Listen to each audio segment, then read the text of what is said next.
ورحمة الله وبركاته. الحمد لله رب العالمين والصلاة والسلام على سيد المرسلين وعلى آله وأصحابه أجمعين.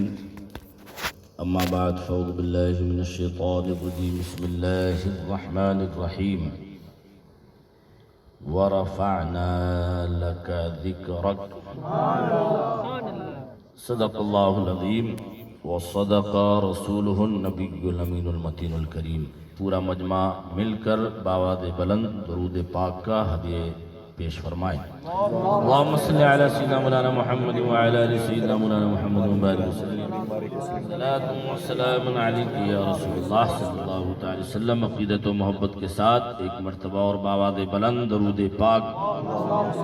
اللہ رب محمد صلی اللہ علیہ وسلم نحن عباد محمد صلی اللہ علیہ وسلم.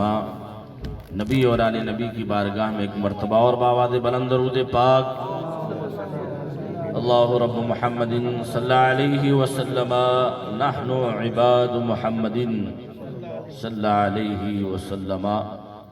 ہم سب کے امام عشق و محبت آقائے نعمت دریائے رحمت مجدد دین و ملت سیدی سرکار امام احمد رضا خان فاضل بریلوی رضی اللہ تعالیٰ عنہ فرماتے ہیں وَرَفَعْنَا لَكَ ذِكْرَكَ کا ہے سایہ تجھ پر. وَرَفَعْنَا لَكَ ذِكْرَكَ کا ہے سایہ تجھ پر. بول بالا ہے تیرا ذکر ہے اونچا تیرا.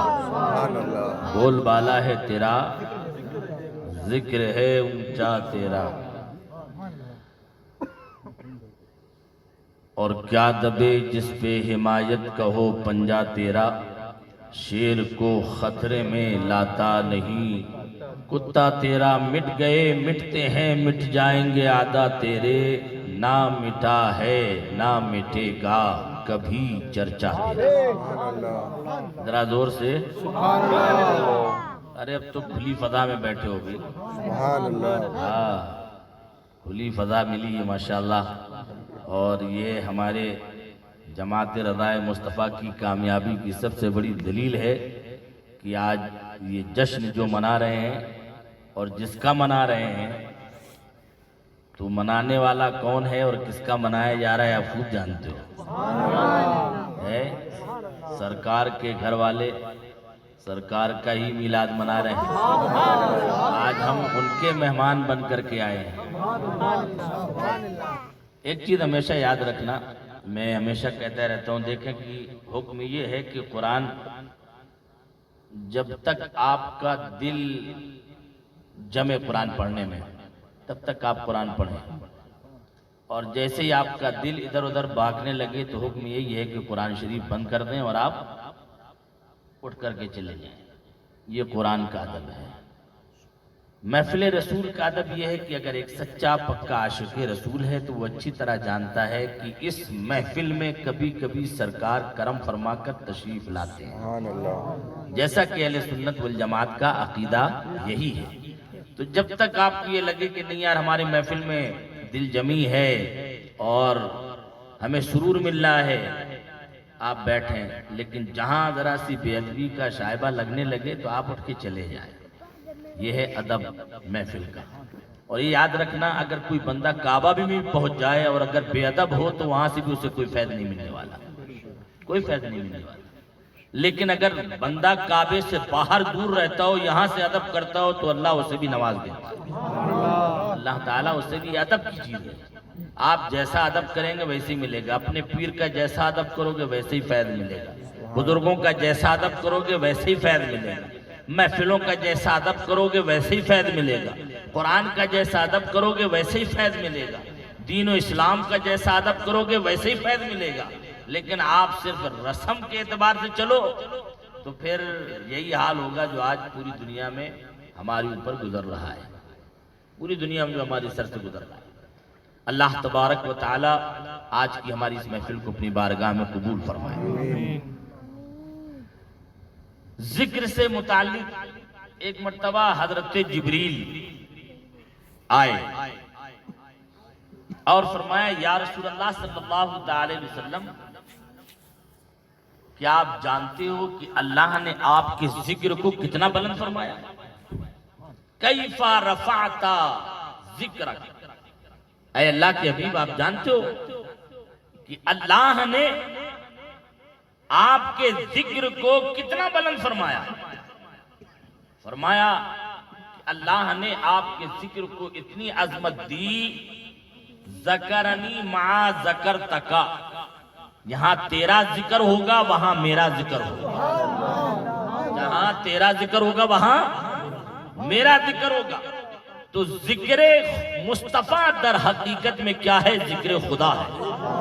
زور سے اور بلند آواز سے، ہاں ابھی ہم جسمانی محنت کرا رہے ہیں، بلکہ روحانی کہہ لیں، اس کے بعد جسمانی آپ کو غذا ملے گی انشاءاللہ۔ ہم بیمار ہوتے ہیں، ڈاکٹر کے یہاں جاتے ہیں، یار ہمیں بخار آ گیا، یہ ہو گیا، وہ ہو گیا، تو جسم کی حفاظت کے لیے بندہ بڑی کوششیں کرتا ہے، مگر کبھی جب روح بیمار ہوتی ہے اس کے علاج کے لیے کبھی سوچا آپ نے؟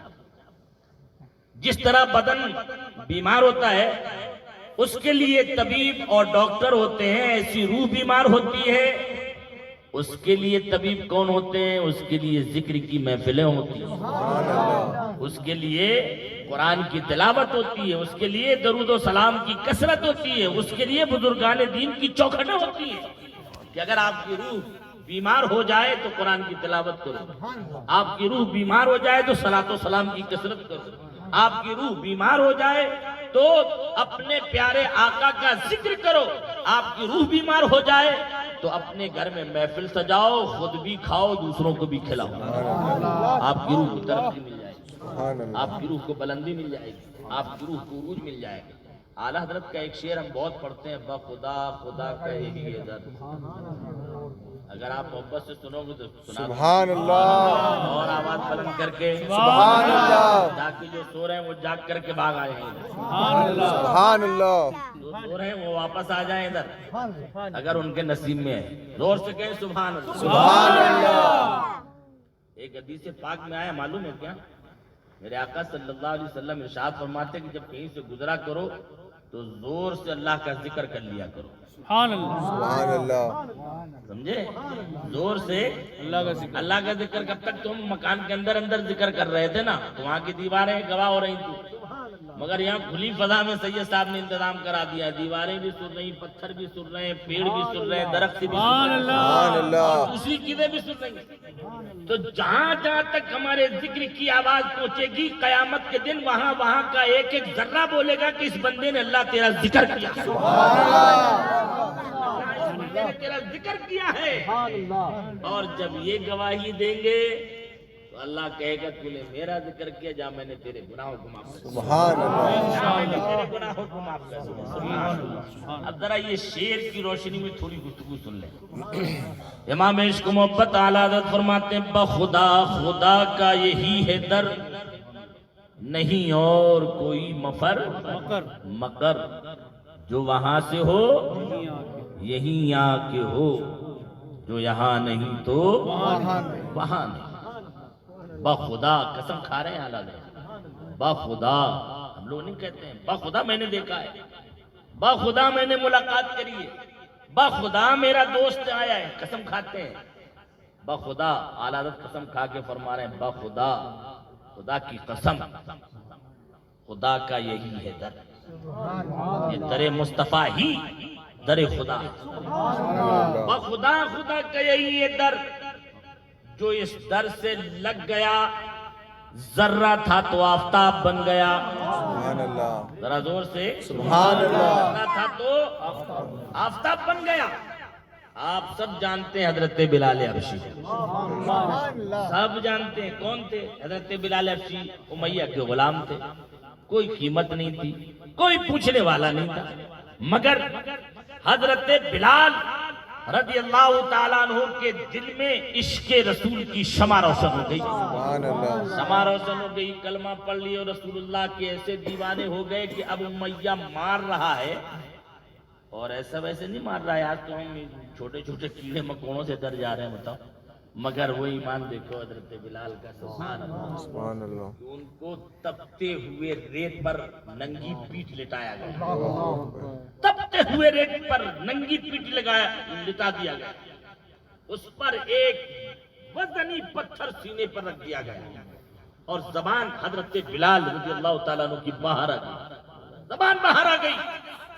کافر کہہ رہا ہے کہ تم اللہ کا نام لینا چھوڑ دو، مگر حضرت بلال ہیں کہ اتنی ہی شدت کے ساتھ، جتنی وہ شدت کے ساتھ تکلیف پہنچاتا ہے، اتنی ہی زور سے وہ اللہ کا نعرہ لگاتے ہیں، احد احد احد، اتنی شدت سے نعرہ لگاتے ہیں۔ کسی نے پوچھا ہے بلال کیا وجہ ہے، اتنا مار کھاتے ہو، اتنا تمہیں ستایا جاتا ہے، اتنا ظلم کیا جاتا ہے، پھر بھی تم اللہ کے نعرے لگاتے ہو؟ کہا تمہیں پتہ نہیں ہے، جب کوئی بندہ مٹی کے برتن خریدنے جاتا ہے تو پہلے ٹھونک بجا کر کے دیکھتا ہے کہ مٹی کا برتن کھرا ہے یا نہیں، مٹی کا برتن کھرا ہے کہ نہیں۔ جب وہ پہلے ٹھونکتا ہے، بجاتا ہے، جب اس کی آواز ٹن ٹن نکلتی ہے، سمجھ جاتا ہے کہ مٹی کا برتن بالکل کھرا ہے۔ مجھے بھی عشق مصطفیٰ کی راہ میں ٹھونک بجا کر کے دیکھا جا رہا ہے کہ بلال عشق رسول میں کتنا کھرا ہے، کتنا کھرا نہیں۔ بلال عشق رسول میں کتنا کھرا ہے، کتنا کھرا نہیں ہے۔ تو یہ کوئی معمولی چوٹ نہیں ہے، بلکہ عشق رسول میں مجھے آزمایا جا رہا ہے۔ سبحان اللہ۔ اب وہ بلال جب در رسول سے چمٹ گئے، کل تک امیہ کے غلام تھے، کوئی پوچھتا نہیں تھا، آج عالم یہ ہے کہ جیسے ہی مصطفیٰ جان رحمت کے دیوانے ہو گئے، ابو بکر صدیق پکارتے ہیں بلال و سیدنا، فاروق اعظم پکارتے ہیں بلال و سیدنا، عثمان غنی پکارتے ہیں بلال و سیدنا، فہد مولا علی پکارتے ہیں بلال و سیدنا، ابو ہریرہ پکارتے ہیں بلال و سیدنا، یعنی صحابہ سیدنا کا لفظ استعمال کرتے ہیں، سیدنا سیدنا سیدنا سیدنا۔ اللہ سمجھ بات یاد آ گئی۔ حضرت فاروق اعظم رضی اللہ تعالیٰ عنہ ایک طرف سے گزر رہے ہیں، ایک شاعر نے کہا بلال فاطمہ خیر من السماء، یا بلال فاطمہ خیر من السماء، ایسی کوئی لفظ ہے بہرحال میرے ذہن سے اتر رہا ہے، ہو سکتا ہے یاد آ جائے، دعا کرو۔ خیر یعنی ایک مکہ میں، مدینہ میں ایک بہت رئیس زیادہ آدمی تھا، اور اس کا ایک غلام تھا جس کا نام بھی بلال تھا۔ تو اس نے کہا کہ یہ فاطمہ کا بلال سب سے بہتر ہے، اس کا بلال سب سے بہتر ہے۔ حضرت سیدنا فاروق اعظم رضی اللہ تعالیٰ عنہ نے دیکھا، فرمایا کذبت یا عدو اللہ، اے اللہ کے دشمن تو جھوٹ بول رہا ہے، تو نے جھوٹ کہا۔ بلال و رسول اللہ خیر بلال و رسول اللہ خیر البلال، تمام بلالوں میں سب سے بہتر اگر کوئی ہے تو رسول اللہ کا بلال، سب سے بہتر اگر کوئی ہے تو رسول اللہ کے۔ در رسول سے چمٹ گئے، بخدا خدا کا یہی ہے در۔ اب ذرا آپ دوسرا رخ کریں، جو اعلیٰ حضرت نے فرمایا کہ جو وہاں سے ہو یہیں آ کے ہو، جو یہاں نہیں تو مانا، جو سے بولو نا متوجہ ہماری طرف، جو وہاں سے ہو یہیں آ کے ہو، جو یہاں نہیں تو وہاں نہیں۔ حضرت بلال کو دیکھا بے قیمت تھے، مگر مصطفیٰ جان رحمت کے دامن میں آئے، صاحب قیمت بن گئے، لوگ انہیں سیدنا کہہ کے پکارنے لگے۔ یہ ہے ثعلبہ بن حاطب، یہ بہت عبرتناک واقعہ ہے، اور اپنے نوجوان بچوں کو میں ذہن میں جاننا چاہ رہا ہوں کہ جو رسول اللہ کے در سے لگ گیا وہ سیدنا ہو گیا، اور جو رسول اللہ کے در سے پھر گیا اسے ذلیل و رسوائی اس کی قسمت میں آ گئی۔ ثعلبہ بن ابی حاطب ایسے صحابی رسول، ایسے صحابی رسول کہ اللہ سمجھ، انہیں کہا جاتا تھا غمامت المسجد، مسجد نبوی کے کبوتر۔ غور سے سبحان اللہ، مسجد نبی کا کبوتر کا مطلب کیا ہوتا ہے کہ یعنی کبوتر جہاں گھر بنا لیتا ہے نا، وہ گھر کو جلدی چھوڑتا نہیں۔ تو حضرت ثعلبہ بن حاطب جو حضور کے صحابی رسول تھے، ان کو لوگ کہتے تھے غمامت المسجد. اگر کوئی پوچھتا تھا سالبہ کہاں کہ چلے جاؤ مسجد نبی وہیں بیٹھے ہوں گے. یعنی ہر وقت عبادت کر رہے ہیں, ہر وقت ریاضت کر رہے ہیں, ہر وقت تلاوت کر رہے ہیں, ہر وقت ذکر و اذکار کر رہے ہیں. ہر وقت مسجد نبی میں تلاش کرنا ہو تو کہاں ملیں گے؟ مسجد نبی. اتنے غریب, اتنے غریب, اتنے غریب کہ صرف ایک ہی جوڑا ان کے پاس تھا. ایک جوڑا, صرف اور صرف ایک جوڑا ان کے پاس تھا. صرف کتنا؟ ایک جوڑا. سرکار کے پیچھے نماز پڑھیں اور دعا سے پہلے مسجد سے نکل جائیں. دعا سے پہلے مسجد سے نکل جائیں. نماز پڑھی, دعا سے پہلے نکل جائیں. ایک مرتبہ میرے آقا نے پوچھا, سالبہ کیا بات ہے؟ اے سالبہ یہ کیا بات ہے؟ کیوں تم نماز میں تو شریک ہوتے ہو مگر دعا میں شریک نہیں ہوتے؟ فجر میں جلدی چلے جاتے ہو, کیوں فجر کی نماز کے بعد دعا میں شریک نہیں ہوتے؟ یہ غور سے سنیں آپ حدیث مبارک. کیوں نہیں شریک ہوتے ہو؟ تو فرمایا یا رسول اللہ صلی اللہ علیہ وسلم میرے پاس صرف ایک ہی جوڑا ہے. اگر میں فجر میں آپ کے پیچھے دعا میں شریک ہو جاؤں تو پھر میری بیوی کی نماز قضا ہو جائے. میں یہاں سے گھر جاتا ہوں, اپنا جوڑا اتار کر اپنی بیوی کو دیتا ہوں, وہ پہنتی ہے, پھر فجر کی نماز ادا کرتی ہے, اس لیے آپ کے ساتھ دعا میں شریک نہیں ہوتی. سوچو ذرا. اب حضرت سالبہ نے جب یہ عرض کیا میرے آقا کی رحمت جوش پر آئی. سالبہ نے فرمایا یا رسول اللہ میرے لیے دعا کر دیں کہ اللہ میرے رزق میں برکتیں عطا فرمائے. یا رسول اللہ دعا کر دیں میرے لیے رزق میں برکتیں عطا فرمائے. تو اللہ کے حبیب فرماتے ہیں سالبہ یہ غریبی تمہارے لیے بہتر ہے. ذرا زور سے سبحان اللہ. یہ غریبی تمہارے لیے بہتر ہے. معلوم ہے حدیث پاک میں آیا کہ جنت میں غریب انسان 550 برس پہلے مالداروں سے جنت میں چلا جائے. سبحان اللہ, سبحان اللہ. 550 برس پہلے امیروں سے غریب بندہ جنت میں جائے گا. تو حضرت سالبہ نے عرض کیا حضور دعا فرمائے. میرے آقا نے فرمایا یہ تمہارا غربت, غریب ہونا اور مفلسی کی ایام گزارنا یہ تمہارے لیے بہتر ہے. صبر کرو, اللہ اس کی جزا دے گا. مگر نہیں مانے سالبہ. کہا یا رسول اللہ دعا کر دیں, یا رسول اللہ دعا کر دیں, یا رسول اللہ دعا کر دیں. اب اتنا زیادہ انہوں نے اصرار کیا کہ حضور کی رحمت جوش پر آ گئی. میرے آقا نے فرمایا سالبہ بتاؤ تمہیں کون سا مال پسند ہے؟ فرمایا بکری. ان کے گھر میں ایک بکری تھی. میرے آقا نے دعا کر دی یا اللہ تو سالبہ کی بکریوں کی مال میں کثرت عطا فرما دے, مال میں ایک برکت عطا فرما دے. اجابت نے جھک کر گلے سے لگایا, بڑی ناز سے جب دعائے محمد, اجابت کا صحرا عنایت کا جوڑا, ارے دلہن بن کے نکلی دعائے محمد. میرے آقا دعا فرمائے تو ہم اور آپ دعا کرتے ہیں نا, بولو نا جی, ہم اور آپ دعا کرتے ہیں. تو حکم کیا ہے کہ جب ہم دعا کرتے ہیں تو ہماری دعا اوپر جاتی ہے. اجابت کے لیے ہماری دعا اوپر جاتی ہے, مگر جب نبی دعا کرتے ہیں تو اجابت خود نیچے آتی ہے. اجابت خود نیچے آتی ہے. یہ اعلیٰ حضرت اشارہ دے رہے اجابت میں جھک کر, اجابت میں جھک کر. مطلب یہ ہے کہ ہم دعا کریں تو ہماری دعا اجابت کے لیے اوپر جائے, جا رہی اجابت کے پاس کہ شاید مجیب ہو جائے اور اجابت ہو جائے. مگر نبی کی دعا, ادھر نبی نے دعا کری, اجابت وہیں سے چلی, ادھر منہ سے نکلا فوراً قبول ہو گئی. اعلیٰ فرماتے ہیں اجابت نے جھک کر گلے سے لگایا, جھک کر گلے سے لگایا, بڑی ناز سے جب دعائے تو حضور صلی اللہ علیہ وسلم نے دعا دے دی اللہ تیرے مال میں برکت دے.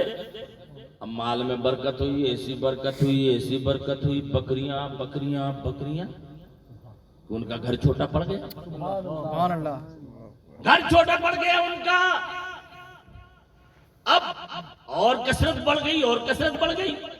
جب بکریاں رکھی کہاں جائیں تو مدینے کے باہر تھوڑا قریب آ گئے, وہاں رکھنے لگے. اور کثرت بڑھی, اتنی کثرت بڑھی کہ 2 پہاڑوں کے درمیان کی جگہ کم پڑنے لگی. اللہ اللہ. تو سالبہ اپنا سارا سامان لے کر دور مدینے کے نکل گئے جنگل میں. پہلے 5 وقت کی نماز حضور کے پیچھے ہوتی تھی. آج مال کی اتنی کثرت ہو گئی کہ 5 میں سے کبھی 4 پڑھ لی, کبھی 3 پڑھ لی, کبھی 2 پڑھ لی. یہ حال ہو گیا. پھر آگے جب اور اضافہ مال میں ہوا, اضافہ بڑھا, تو اب جمعہ آنے لگے. جمعہ کی نماز ہونے لگی سرکار کے پیچھے, جمعہ کو آئے. اب جب اور مال کی کثرت بڑھی تو اب عید اور بقرعید کی نماز پڑھنے لگے. اتنے میں زکوٰۃ کا حکم نافذ ہو گیا. عبرتناک حدیث ہے یہ, سماعت کرو. عبرتناک, ہمارے عقیدے کی اصلاح بھی کرے گی, اصلاح بھی کرے گی. وہ کہتے ہیں کہ زکوٰۃ کا حکم نافذ ہو گیا کہ زکوٰۃ ادا کرو. وآتوا الزکاۃ, زکوٰۃ ادا کرو. میرے آقا صلی اللہ علیہ وسلم نے سارے صحابہ میں زکوٰۃ کا حکم نافذ فرمایا. صحابہ اپنے اپنے اعتبار سے جن پر زکوٰۃ فرض تھی سب نے لا کر کے بارگاہ مصطفیٰ میں حاضر کر دی. ایک غلام بھیجا, جاؤ سالبہ کے پاس اور کہو کہ اللہ نے زکوٰۃ کا حکم دیا ہے, تم زکوٰۃ ادا کرو. اتنی کثرت سے بکریاں تھیں کہ جب زکوٰۃ نکالنے کا معاملہ آیا تو ان کے ذہن میں آیا کہ یار یہ تو آدھی سے زیادہ بکریاں خالی ہو جا رہی ہیں. ذہن میں یہ بات آئی, آدھے سے زیادہ بکریاں خالی ہو جائیں گی. تو انہوں نے فرمایا ٹھیک ہے, جاؤ قاصد سے کہ حضور صلی اللہ علیہ وسلم سے فرما دے کہ مجھے تھوڑا سوچنے کا موقع دے, مجھے غور کرنے کا موقع دے. اللہ الصمد, میرے آقا صلی اللہ علیہ وسلم نے فرمایا کہ میں سالبہ سے کہتا تھا کہ تم غریب رہو, تم اس پر صبر کرو, تمہارے لیے یہی بہتر ہے. مگر سالبہ کو دنیا کے مال نے تباہ و برباد کر دیا, ذلیل و رسوا کر دیا. اللہ الصمد. اب آپ ذرا سوچو, اس کے بعد سالبہ کے دماغ میں چھننے لگا. پھر کچھ دیر کے بعد یہ سوچا کہ مال بھی حضور کا دیا ہوا ہے, یہ بھی سب کچھ حضور کا دیا ہے, چلو حضور نے کہا تھا تو مال لے گئے. اب جب لے کر کے یہ سالبہ زکوٰۃ کا مال لے کر بارگاہ مصطفیٰ میں پہنچتے ہیں, میرے آقا فرماتے ہیں سالبہ میں تمہارے مال کی زکوٰۃ کو قبول نہیں کروں گا. اللہ, میں تمہاری زکوٰۃ قبول نہیں کروں گا. اللہ سمجھ, یہ واقعہ سنو. میرے آقا نے قبول نہیں فرمایا.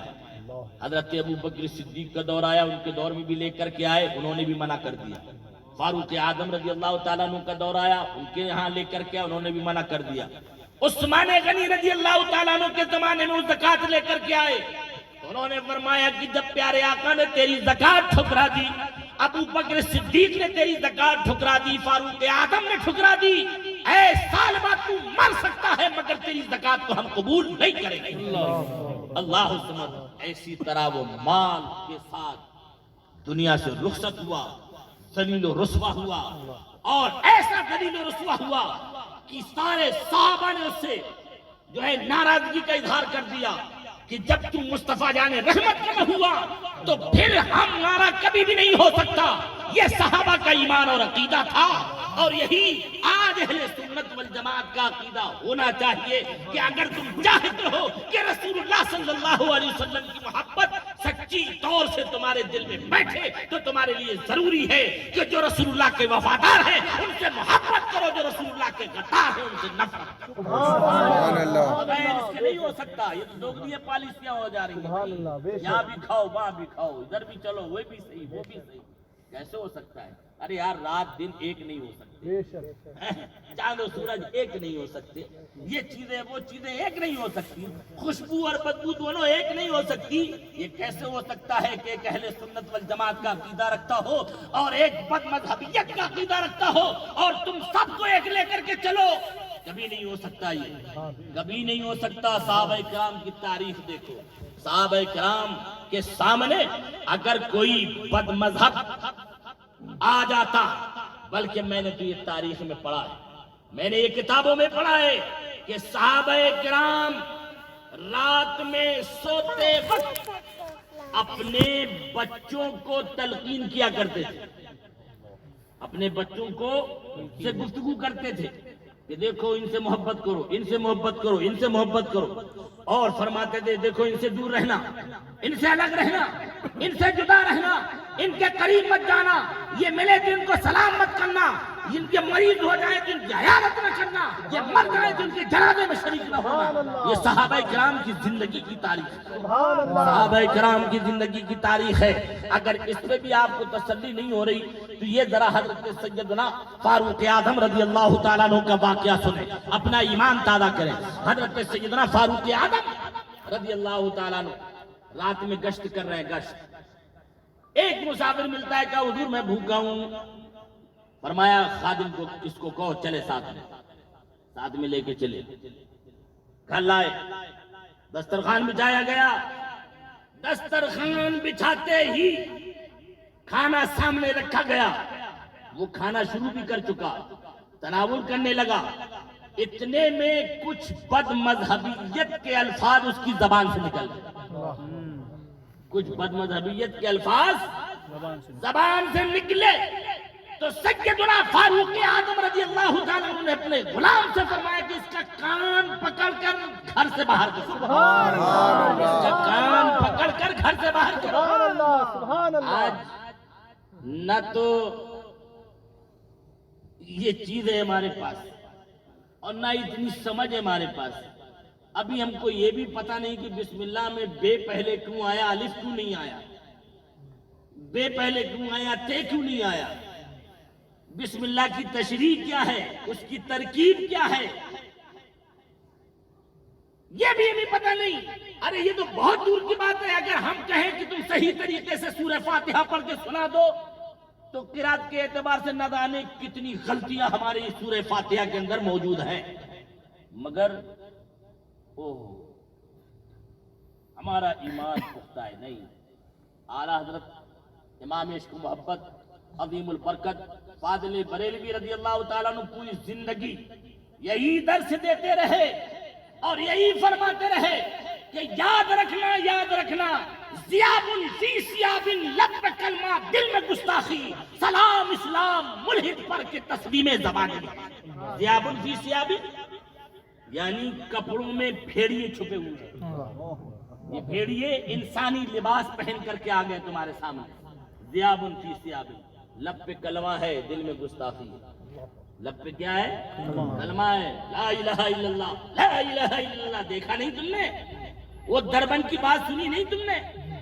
وہاں جب حضور تاج الشریعہ اور حضور محدث کبیر تشریف فرما تھے، یہی کہتا رہا کہ میں تو پڑھ رہا ہوں کلمہ لا الہ الا اللہ محمد رسول اللہ، لا الہ الا اللہ محمد رسول اللہ۔ جب حضور محدث کبیر نے فرمایا کہ کلمہ پڑھنے سے کچھ نہیں ہوتا، جو تم نے کہا ہے اس کو پہلے بیان کرو کہ تم نے کیا کہا، وہاں سے کود کے بھاگا وہ۔ تو پتا کیا چلا کہ ذیاب فی سیاب، لب پہ کلمہ دل میں گستاخی، لب پہ کلمہ رکھے ہو اور دل میں گستاخیاں کر رہے ہو۔ ذکر روکے فضل کاٹے، نقص کا جویا رہے، پھر کہے مردک ہوں امت رسول اللہ کی۔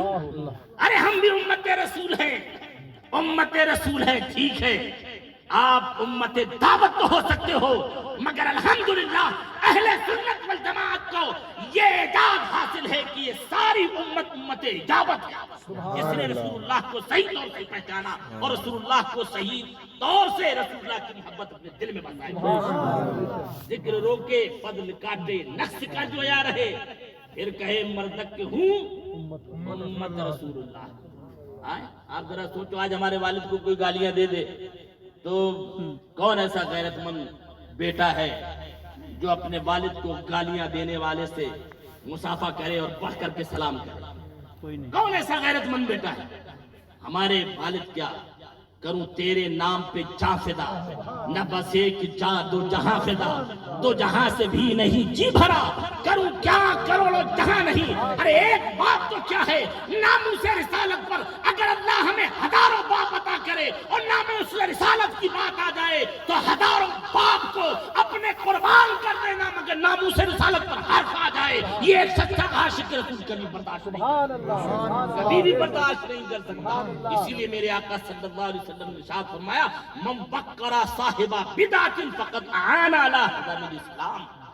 جس نے کسی بد مذہب کی تعظیم کی اس کی تو آئیے تشریف لائیے، السلام علیکم ورحمۃ اللہ وبرکاتہ، آئیے آئیے بیٹھیے بیٹھیے، من بکرا صاحبہ بدعت، کھانا کھائیے، تناول کیجیے، فقد اعان علی ہدم الاسلام، اس نے اسلام کے ڈھانے میں مدد کی۔ تمہاری سوچ اپنی جگہ پر ہے، نبی کا فرمان اپنی جگہ پر ہے، ہماری سوچ غلط ہو سکتی ہے، ہماری فکر غلط ہو سکتی ہے، آسمان پھٹ سکتا ہے، زمین اپنی جگہ بدل سکتی ہے، چاند و سورج ٹوٹ سکتے ہیں، مگر رسول اللہ کا فرمان نہ کل بدلا تھا، نہ آج بدلا ہے، نہ صبح قیامت تک کبھی بدل سکتا ہے۔ میرے آقا نے جو فرمایا وہ سچ ہے، سچ ہے۔ اور آج آپ دیکھو جو ایسے لوگ پیدا ہو گئے وہ کچھ دنوں کے بعد اور پلپلے ہو گئے، اور دھیرے کچھ دنوں کے بعد اور پلپلے ہو گئے۔ میں آپ کو ایک اپنی زندگی کی بات بتا رہا ہوں یہاں کی۔ ایک دور تھا میرا، میں مبارک پور اشرفیہ سے حیدرآباد دکن گیا، سلطان صلاح الدین اویسی صاحب کیا میلاد مصطفیٰ کانفرنس، اپنی تجربے زندگی بتا رہا ہوں۔ اس دور میں یہ بندہ جو آج پادری کے نام سے مشہور ہے، یہ بندہ ایسی محبت رسول کی اس نے تقریر کری کہ واللہ میں نے ایسی محبت رسول کی تقریر انڈیا کے کسی بڑے سے بڑے مقرر کی زبان سے نہیں سنی۔ ایسی تقریر میں تو گرویدہ ہوں، اوہ کیا بات ہے، کیا محبت رسول، کیا عشق رسول، اور کیا جو ہے حضور کی شان بیان فرمائی۔ پھر جب میں یہاں آیا تو محترم حضرت علی باپو رحمۃ اللہ علیہ کے مکان پر حضرت ٹہل رہے تھے، اور یہ خادم حضرت کا ہاتھ پکڑے ہوئے تھے۔ سبحان اللہ۔ اچانک میری زبان سے نکل گیا طاہر القادری۔ ارے کیا بولتے ہو، قادری نہیں پادری ہے۔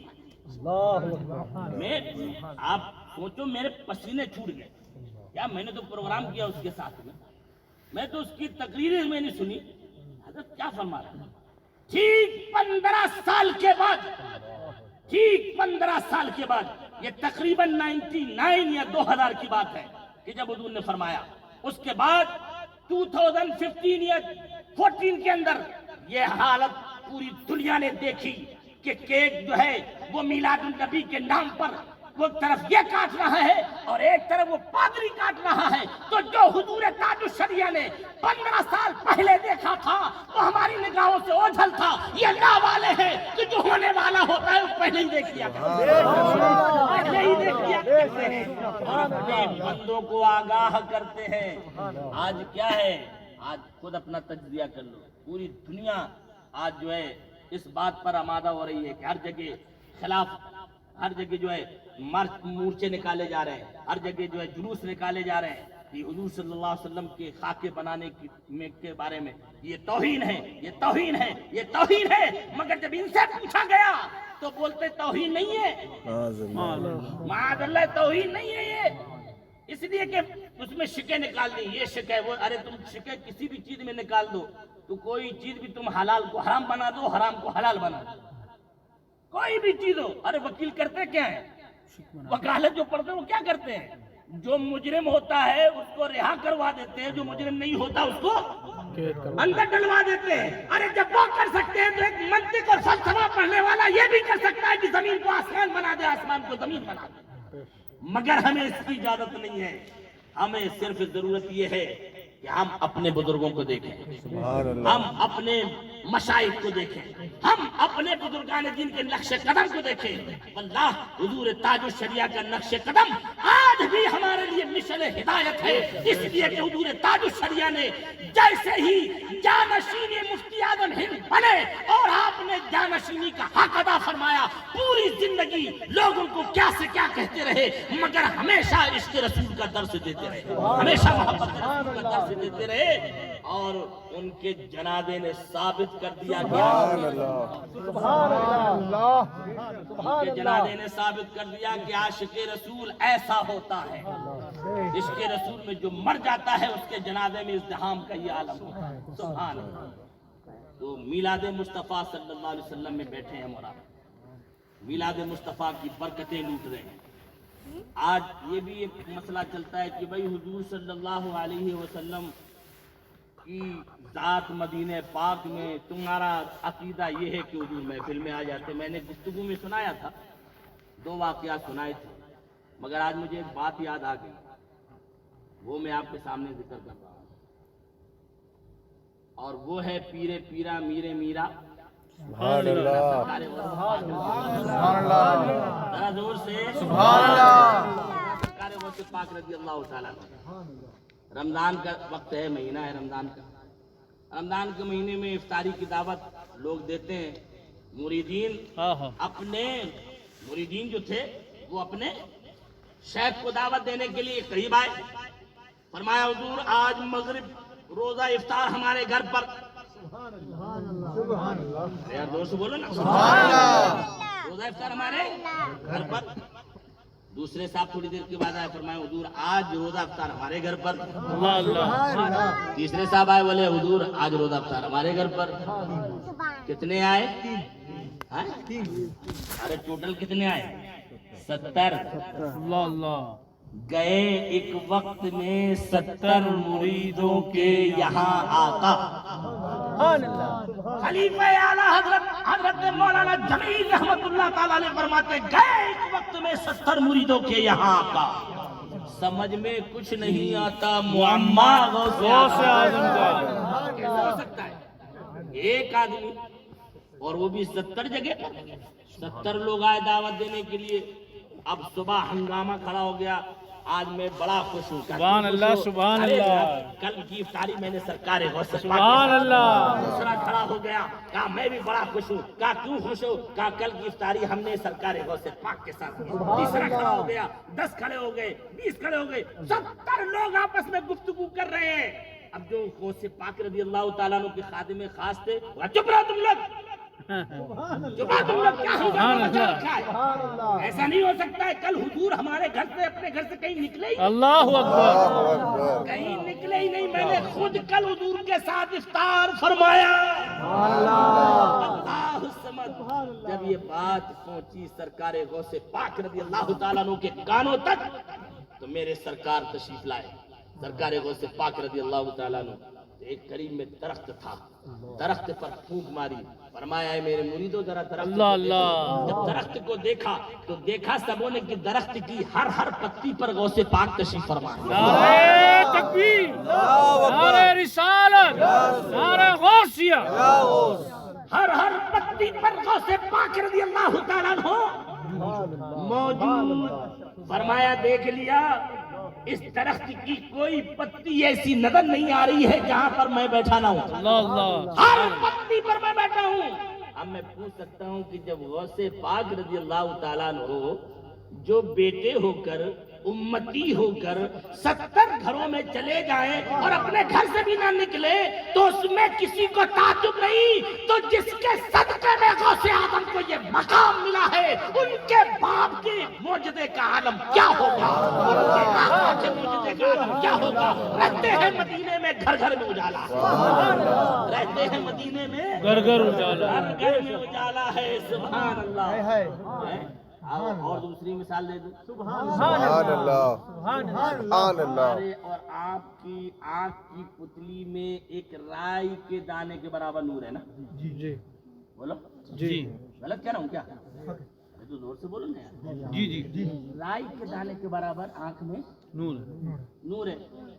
اچھا ہمارا اور آپ کا یہ نور جو ہے نا، یہ سبزی گوشت روٹی بوٹی اس سے پروان چڑھتا ہے. یہ جسم اسی سے بنتا ہے، اسی سے پروان چڑھتا ہے، خون کی سرکولیشن ہوتی ہے اور چاروں طرف دوڑتا ہے یہ نور. مگر آپ اس نور کو ذرا سا آسمان کی طرف دیکھ لو، ایسے دیکھو، آسمان کی طرف دیکھا. آپ کے لیے آنکھ کی چھوٹی پتلی میں جو نور کا ٹکڑا رکھا ہوا ہے نا، وہ آسمان کی طرف گیا، تارے کی طرف، اور سیکنڈ میں واپس بھی آ گیا. سیکنڈ میں واپس بھی آ گیا، گیا بھی اور واپس بھی آیا. آپ ذرا سوچو کہ یہ آنکھ کی پتلی کا چھوٹا سا نور جو دنیا کی غذاؤں سے بن کر پروان چڑھتا ہے، اس نور کی طاقت کا یہ عالم ہے کہ ایک سیکنڈ میں آسمان پہ جائے اور واپس آ جائے تو جو سر سے لے کر پاؤں تک سراپا نور اعلیٰ نور ہو تو مدینے میں رہ کر اگر ساری دنیا میں اپنا نور اور تجلی پھیلائے تو اس میں کیا تھا؟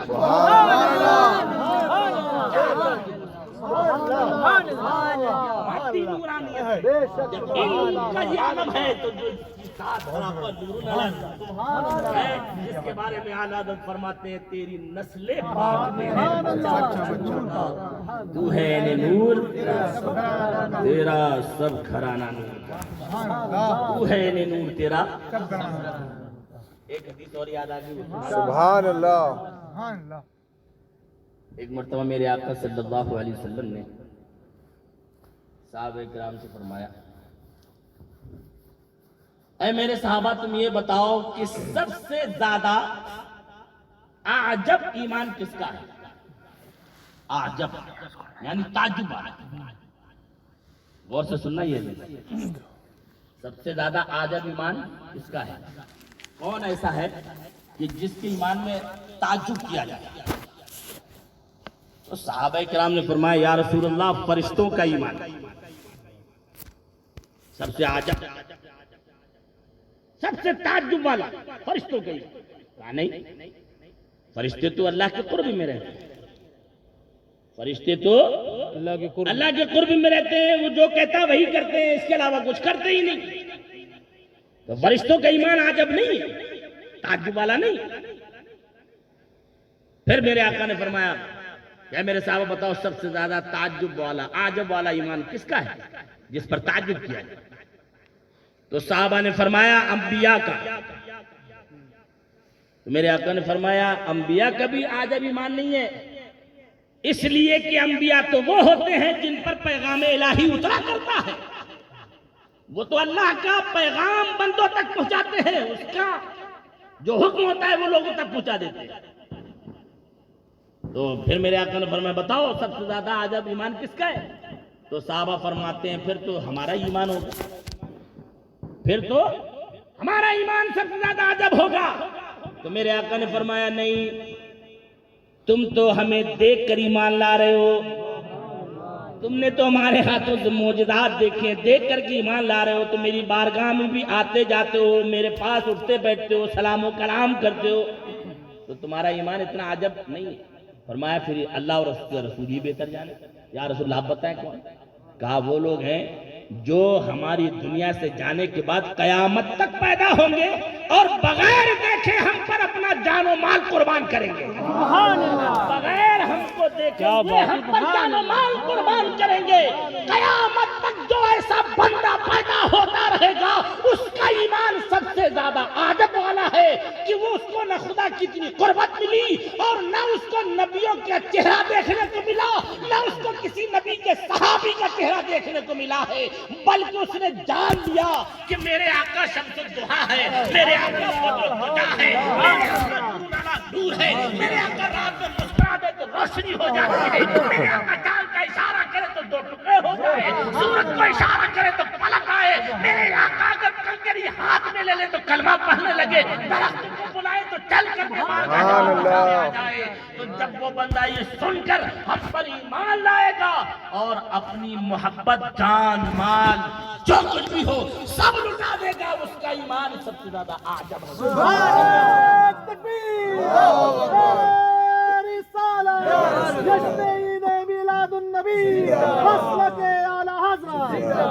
اس لیے ہم بڑے خوش نصیب ہیں، ہم بڑے خوش نصیب ہیں۔ ارے میرے آقا صلی اللہ علیہ وسلم سبحان اللہ، کیا کیوں بتاؤں میں، میرے ذہن میں حدیثیں آتی ہیں، سبحان اللہ۔ ہوتا ہے کہ کہیں نکل نہ جائے، چلو سنا دوں گا۔ جب معراج کی رات سرکار پہنچے رب کی بارگاہ میں، رب کی بارگاہ میں معراج کی رات سرکار پہنچے تو میرے آقا صلی اللہ علیہ وسلم نے ارشاد فرمایا پروردگار، اے پروردگار تو میری امت کے اعمال میرے حوالے کر دے، زور سے سبحان اللہ۔ میری امت کے اعمال میرے حوالے کر دے پروردگار۔ تو اللہ نے ارشاد فرمایا محبوب تو اپنی امت کے اعمال کے بارے میں اتنا کیوں فکر مند ہو؟ میں نے تمہیں شفیع محشر بنایا ہے، تم شفاعت کرتے جاؤ اور میں انہیں بخشتا جاؤں. تمہیں اس میں فکر مند ہونے کی کیا ضرورت ہے؟ اللہ نے فرمایا وَلَا سَوْفَ يُعْطِيكَ رَبُّكَ فَتَرْضَىٰ. ان قریب آپ کا رب آپ کو اتنا دے گا اتنا دے گا اتنا دے گا اتنا دے گا کہ اے محبوب آپ راضی ہو جائیں گے. خدا کی رضا چاہتے ہیں دو عالم، خدا چاہتا ہے رضائے محمد. آقا صلی اللہ علیہ وسلم نے جب اوپر یہ آیت نازل ہوئی فرمایا مسکراتے ہوئے باہر آئے. سبحان اللہ. مثل گلاب کے کھلا ہوا تھا. باہر آئے صحابہ نے پوچھا یا رسول اللہ آپ کے چہرے پر اتنی مسکراہٹ کیسی، یہ بشارت کیسی، یہ خوبصورتی کیسی؟ میرے آقا فرماتے ہیں آج ایک ایسی آیت نازل ہوئی کہ میری طبیعت باغ باغ ہو گئی. میرے آقا سے فرمایا صحابہ نے کون سی آیت ہے؟ تو فرماتے ہیں ابھی ابھی یہ آیت نازل ہوئی وَلَا سَوْفَ يُعْطِيكَ رَبُّكَ فَتَرْضَىٰ. ان قریب آپ کا رب آپ کو اتنا دے گا کہ اے محبوب آپ راضی ہو جائیں. تو میرے آقا فرماتے ہیں قسم خدا کی جب میری رضا اللہ چاہے گا تو میں اس وقت تک راضی نہیں ہوں گا جب تک میری امت کا ایک ایک گناہگار بخش نہ دیا جائے اور میں اپنے ساتھ اسے جنت میں نہ لے جاؤں. جنت میں نہ لے جاؤں. یہ ہے سرکار کی محبت، یہ ہے سرکار کی الفت ہم سے، یہ ہے سرکار کی مودت ہم سے، یہ ہے سرکار کا عشق ہم سے. ارے جب وہ ہم سے اتنا عشق کر رہے ہیں اللہ سمجھ. آج میں نے ایک جگہ پڑھا ایک صحابی حضرت سہل بن عباس رضی اللہ تعالیٰ عنہ جب میرے آقا صلی اللہ علیہ وسلم کو قبر انور میں رکھا گیا تو دیکھا صحابہ کرام نے کہ لبھائے مبارک ہل رہے. لبھائے مبارک ہل رہے، لب ہل رہے. قبر میں رکھا گیا. حضرت سہل بن عباس رضی اللہ تعالیٰ عنہ حضرت ابو بکر صدیق رضی اللہ تعالیٰ عنہ سے فرماتے ہیں کہ میرے آقا شاید کچھ کہنا چاہتے ہیں. تو حضرت ابو بکر صدیق نے فرمایا میری ہمت و طاقت تو نہیں ہے کہ میں سرکار صلی اللہ علیہ وسلم کے پاس جاؤں. اے سہل بن عباس تم تو حضور کے خاندان کے ہو، جاؤ اور دیکھو تو صحیح کہ میرے آقا کیا کہہ رہے ہیں. حضرت سہل بن عباس رضی اللہ تعالیٰ عنہ فرماتے ہیں کہ میں قریب ہوا آواز قریب ہوتی چلی گئی، میں قریب ہوا آواز قریب ہوتی چلی گئی، یہاں تک کہ حضرت سہل فرماتے ہیں کہ میں نے اپنا کان حضور صلی اللہ علیہ وسلم کے منہ مبارک پر رکھا، آواز آ رہی تھی اللہم رب حبلی امتی، اللہم رب حبلی امتی، اللہم رب حبلی امتی. اے اللہ تو میری امت کو بخش دے، اے اللہ تو میری امت میرے حوالے کر دے، اے اللہ تو میری امت کو میرے حوالے کر دے. اللہ الصمد. حضرت سال فرماتے ہیں کہ میں قبر سے باہر آیا اور جب قبر سے باہر آنے کے بعد میں نے صحابہ کرام کو جب یہ الفاظ سنائے کوئی ایسا صحابی نظر نہیں آیا کہ جس کے آنکھوں سے ساون بھادوں کی طرح آنسو نہ بہ رہے ہوں. یا رسول اللہ اتنا پیارا سبحان اللہ. ایسا غمگسار نبی ہمیں ملا ہے، ایسا پیارا نبی ہمیں ملا ہے، ایسا امت سے محبت کرنے والا نبی ہمیں ملا ہے. اور یہ سب صدقہ ہے اعلیٰ حضرت کا، یہ سب صدقہ ہے اعلیٰ حضرت کا کہ اعلیٰ حضرت نے ہمیں ایسے پیارے نبی کے در سے جوڑ دیا اور بتا دیا کہ اے لوگوں تمہیں ادھر ادھر بھٹکنے کی ضرورت نہیں ہے. اگر 70 ماہوں سے زیادہ پیار کرنے والے نبی کا در چاہیے تو مدینہ پاک چلے جاؤ، رسول اللہ کے در سے اپنی نسبت کو پختہ کر لو. اس لیے کہ یہی وہ نبی ہے کو جو کل قیامت میں سجدے میں سر رکھیں گے فرمایا جائے گا اے اشفا تو شفا، اے میرے حبیب تم شفاعت کرو شفاعت کی جائے گی، شفاعت کرو شفاعت کی جائے گی، شفاعت کرو شفاعت کی جائے گی. اللہ الصمد. میرے آقا شفاعت فرمائیں گے. یہاں تک کہ حدیث مبارکہ میں آیا کہ رضوان جنت کا دروازہ جب کھٹکھٹائیں گے تو رضوان پوچھے گا کون؟ تو میرے آقا فرمائیں گے میں انا محمد ہوں صلی اللہ علیہ وسلم. کہا رہے آپ آئے ہیں. ارے آپ ہی کے لیے تو یہ کنجیاں مجھے دی گئی کہ جب محمد آئے تو ان کو یہ جنت کی کنجیاں دے دینا. سبحان اللہ. جنت کی کنجیاں دے دینا. میرے آقا فرماتے ہیں میں جنت کی کنجی لوں گا اپنے ہاتھ سے جنت کا دروازہ کھولوں گا. سبحان اللہ.